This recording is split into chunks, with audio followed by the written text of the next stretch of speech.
Okay, we're back with you and in the studio, and Keziah Glow is here, and we are fired up We and are ready to fired go. up, We are ready to fired up. go. That's right.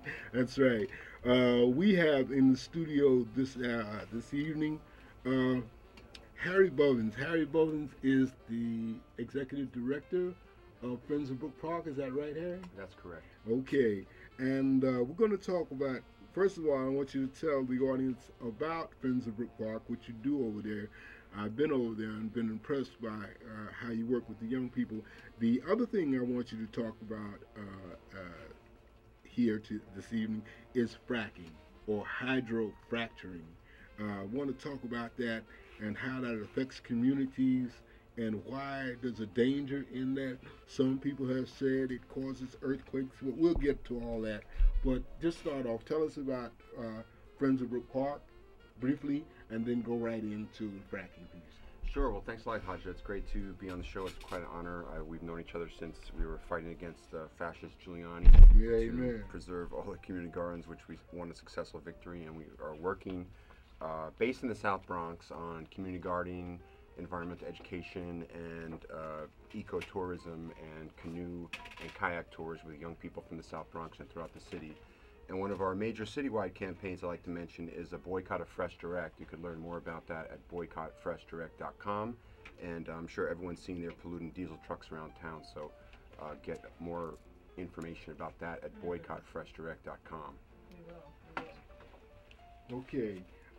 So tell us about the fracking situation. What's going on? What is fracking, basically, for the listening audience? Hydraulic fracturing. What is that?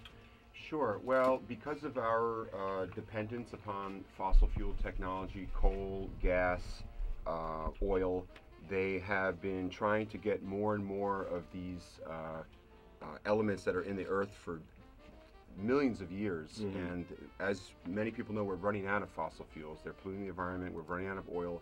And so they're trying ever more harder and more toxic technologies to extract further what's left.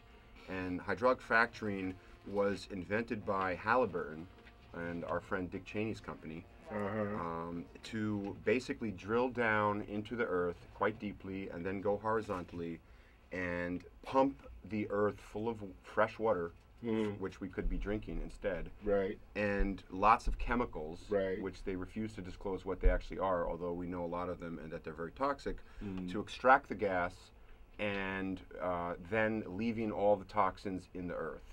So like you said, not only does that poison the environment from what's left in the earth and from the construction to the roads, the drill pads, the infrastructure to do this in the first place, but also, as you mentioned, the potential for earthquakes is also enhanced by this very diabolical technology. Yeah, because I read something, a report that some geographic study, and they said, okay, well, the amount of damage that is done by hydraulic fracturing or fracking to the shale and to the earth is not.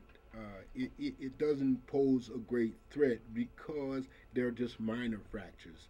But then it turns around and says, but they pump the wastewater back into the earth. After they've dredged this, gotten this shale, this natural gas up, they pump the wastewater back deep in the earth. So there's no telling what effect that's having on the earth, and that's no telling what effect it's having on us. And talk about those places like in upstate New York where people turn on the tap water and flames, and you can light the water with a match. Talk about that a little bit. Sure, and like you mentioned, the fracking is going on across America and across the world. It's going to Texas, Wyoming, and we don't need any more research to show the impacts. You talked about the water faucets that went on fire. There's whole environments that are entirely decimated across the country that you can just see with your own eyes. So it's not a question of studying it any further. It's a question of how can we ban this terrible practice. Okay, and how can we do that, Harry? What's going on? I'm understanding that there's something going to take place in Albany on the 25th and the 26th and the 27th against the whole, against the hydraulic fracking, the progress of that, there's going to be counter demonstrations. You know, there are going to be demonstrations. I'm sorry, not counter, but demonstrations against that around. You know anything about that? Sure, and on the 28th as well. And there was just a big demonstration. Cuomo was in town. He sometimes comes to New York City as our governor. And there was a big demonstration in Midtown just the other day.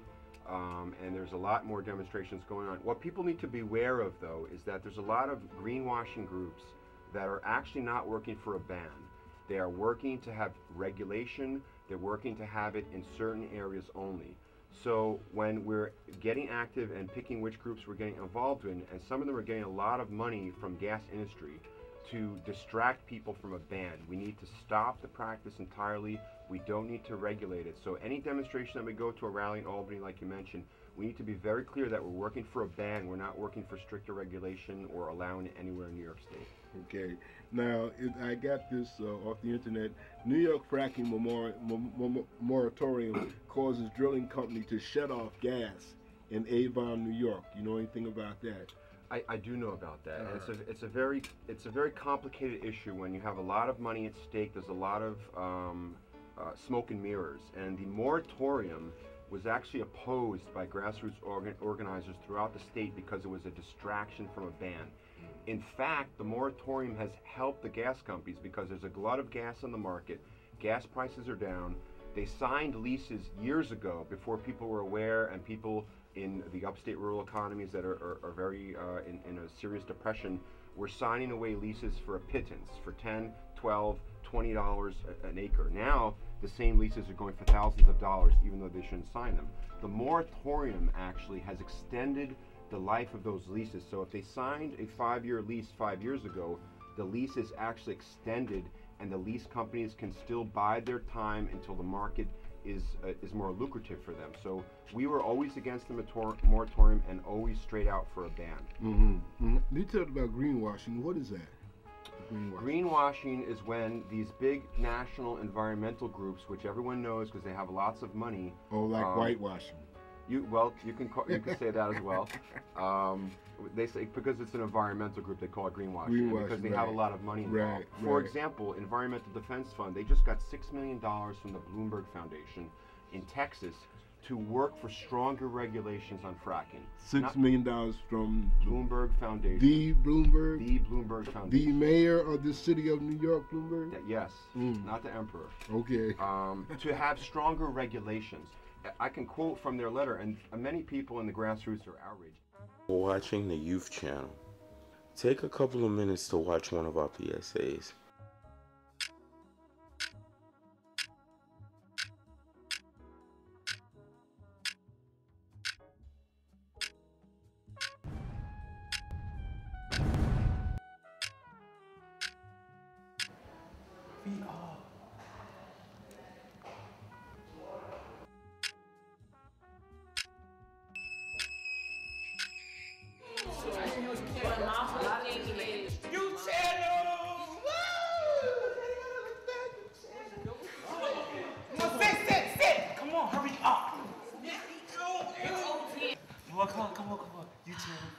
The Youth Channel is on Monday through Friday from 4 to 5 p.m. on MNN's Community Channel. And from 5 to 6 on the Culture Channel.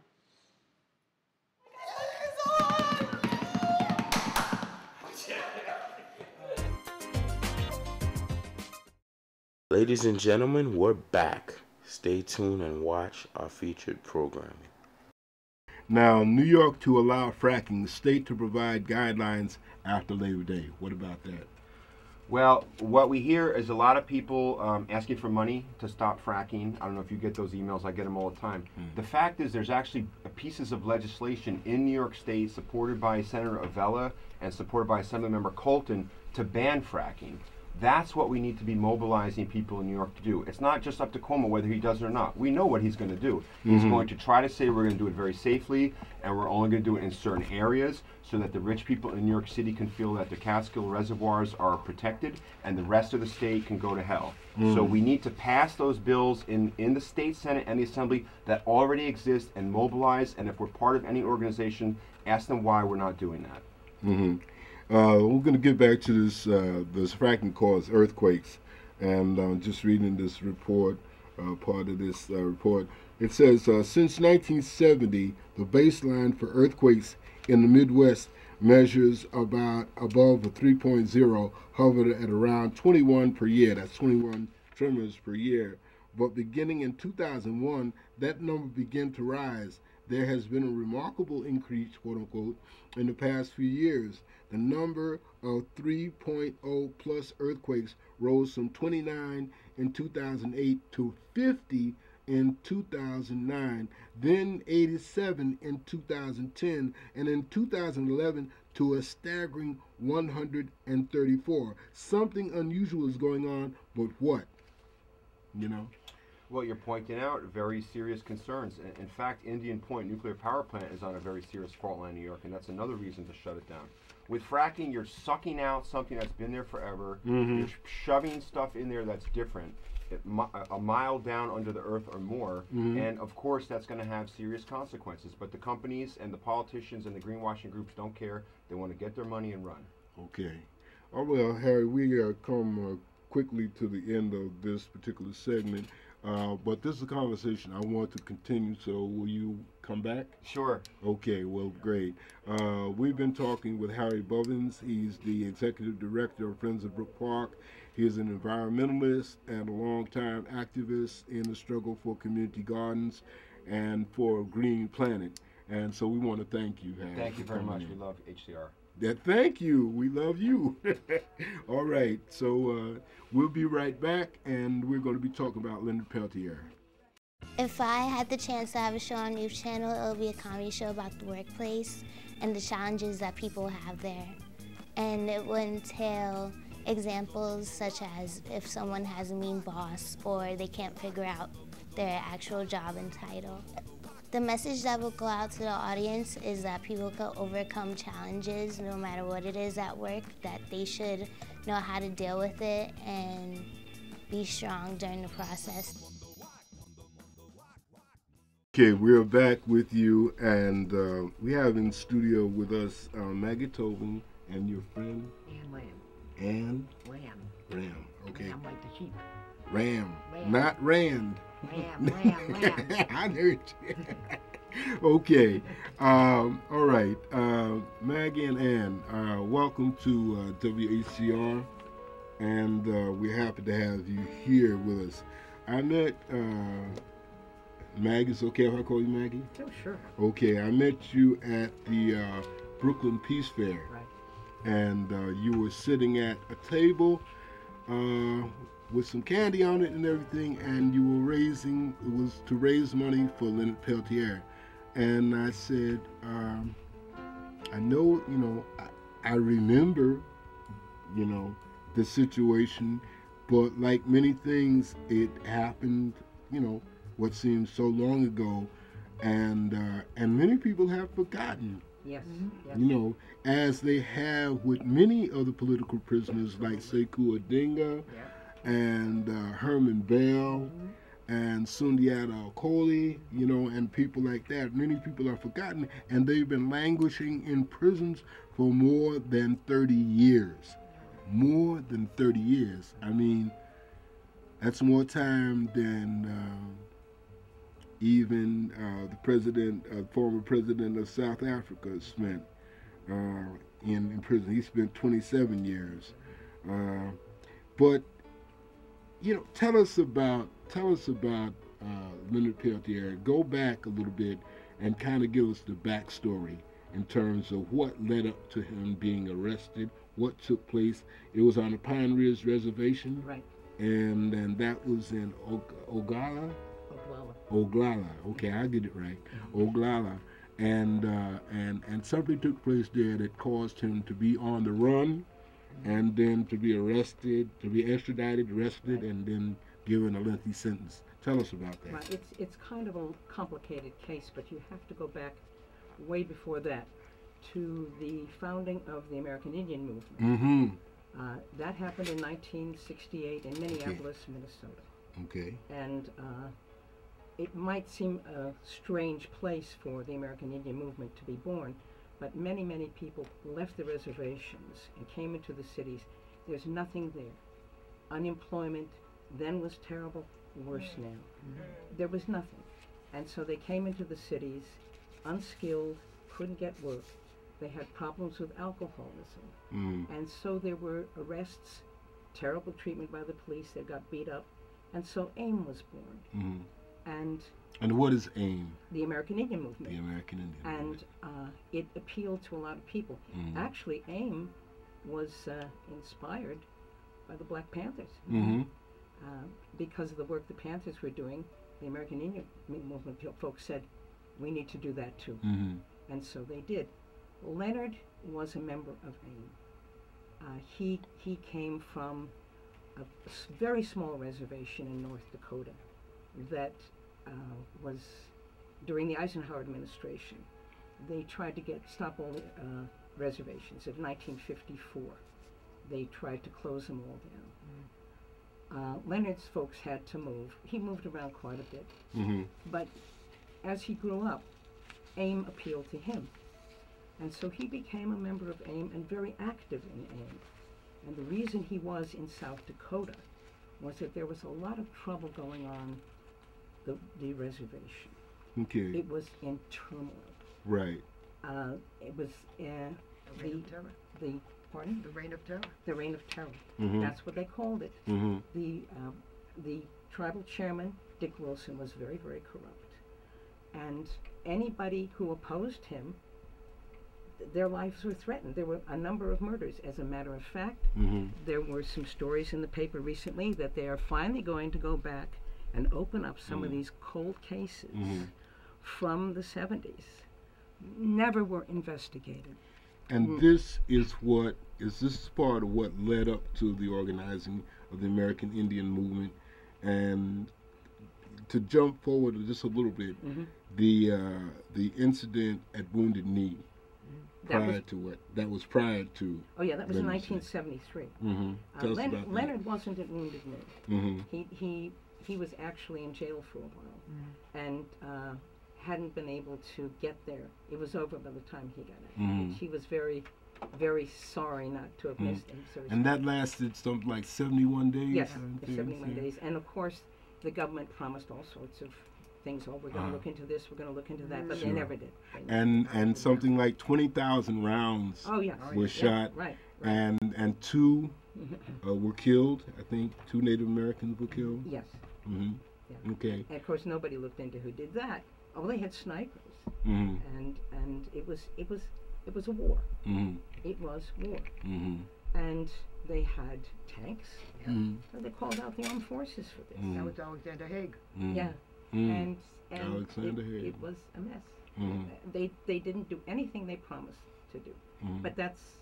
What did they promise to do? Well, they said they were going to look into their grievances, but they never did. Okay, so let's move on to Leonard again.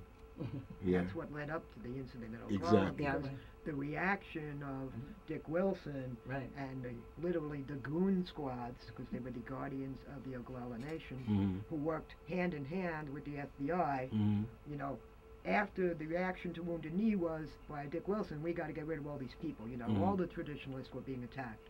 That's why AIM ended up at Oglala on the res on the day of the incident, because the traditional people who were on the Jumping Bull Ranch were under attack, and they asked AIM to come in to help defend them, and that's why they were there. And, oh, go ahead, sorry. No, there were a couple of incidents that took place. Well, this was in Pine Ridge. Wesley Badhart Bull was stabbed to death. There's one. And then there was Raymond Yellow Thunder. That. And let's see what else. Who else?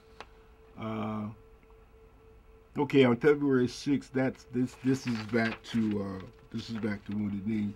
On February 6th, the more than 200 Indian people who had arrived for the meeting were told by officers that the open meeting was postponed, and only their spokesman, Russell Means, Dennis Banks, Crow Dog, and a young Choctaw named David Hill were allowed to go inside to talk to the officials. But Sarah Badhart Bull, mother of the victim, attempted to end her. She was seized and beaten on the courthouse steps Yep. by 2 police officers. And then there was a riot. Yeah. And then there was a response. Right, there was Not a a riot, response. it was a Well, it response. was Yeah. quite a response. Yeah. And It was classified absolutely as a right. necessary. Self-defense.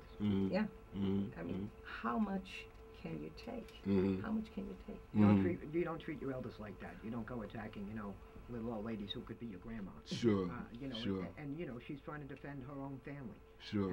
And she has absolutely every right to do that. Sure. And not only that, but the Oglala Nation, we could say, or any so-called reservation, is a sovereign nation.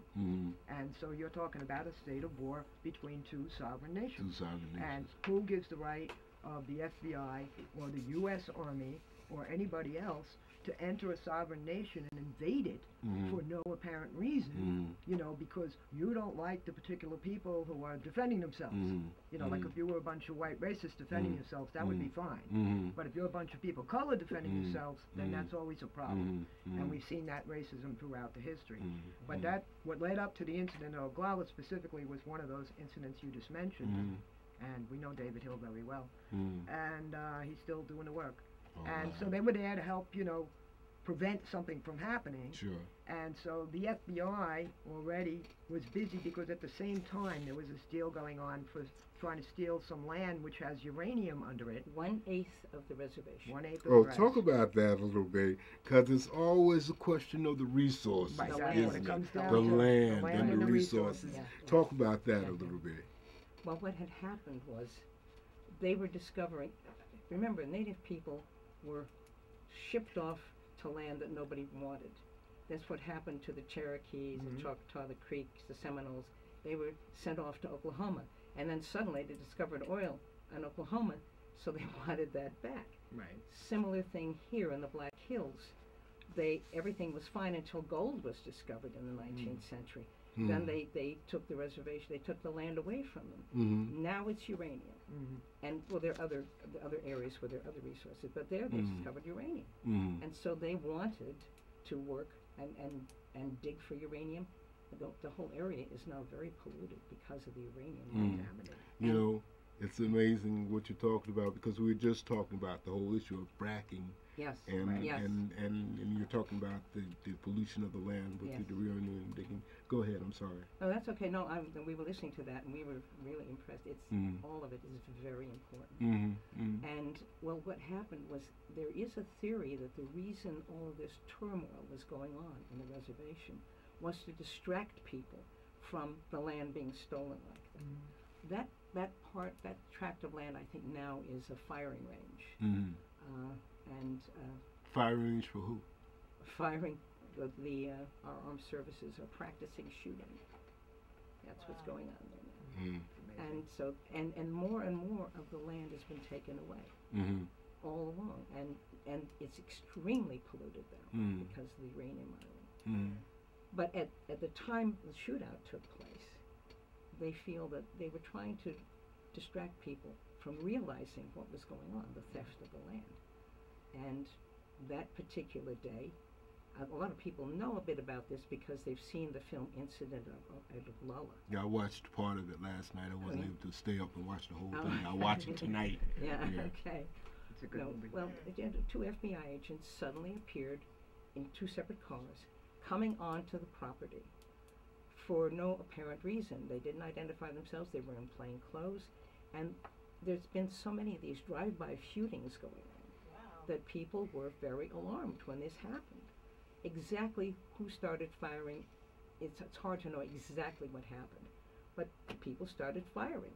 Now, the FBI later said the reason they drove onto the land was they were looking for a young man who had stolen a pair of cowboy boots. Now, if you think that the FBI is busy looking after people who've stolen cowboy boots, I mean, there's something wrong with this country. Well, they drove onto the land, the shootout occurred, and the 2 agents were killed, along with a young native man named Joe Stuntz, and nobody ever looked into his death. Nobody ever investigated that. Again, nobody else. The same kind of thing, because of course they don't count. But a number of people escaped miraculously, And it's a very interesting description of it in Leonard's book. Yes. His prison writings. My Life is My Sundance, an excellent book by Leonard Peltier. Okay, I have to get that. They were let out of, they were totally surrounded. There was U.S. military, there was FBI, there were paramilitary forces, there was the goons, who are paramilitary force as well. And they were led away, according to Leonard, by an eagle. They followed an eagle. And the eagle helped Leonard, along with a bunch of younger people than him, who he was helping to get out, to escape. And that's very interesting, and I'm sure true. And so then he fled, you know, little by little he fled to Canada. So now he's in Canada, you think, okay, I'm in another country, I should be okay. And then they started with the false affidavits, right? This poor woman, her name was Myrtle Poorbear, and they threatened to take away her children. They threatened her in a number of ways, and they have 3 affidavits that are Is she the one that testified? They wouldn't let her testify. They wouldn't let her testify. No, they wouldn't let her testify Okay. later. But they had 3 different affidavits. False. And they're all false. If you can read them on the website. Now that's an important research. We want to be sure to mention the website. And the 3 different affidavits, they picked the one that they thought would work the best. And that's how they got him. Wait a minute. I'm looking at something here, and you talked about the military and stuff. It says they faced with government machine guns and flamethrowers. Yep. Machine guns and flamethrowers. Armored cars, armored tanks. This is war. It's the 6th Army under Alexander Haig. It was the 6th Army. I mean, you know, here you got people who are facing, you know, this is what a few people who are trying to defend themselves are facing.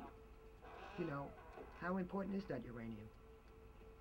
You know, and not to mention, of course, that we must continue the racism and genocide upon which this country was founded and continues to work to this day. You know, and so poor Myrtle Poorbear, all kinds of horrible things, you know, will take away your children, you know, you'll never see them again, this and that.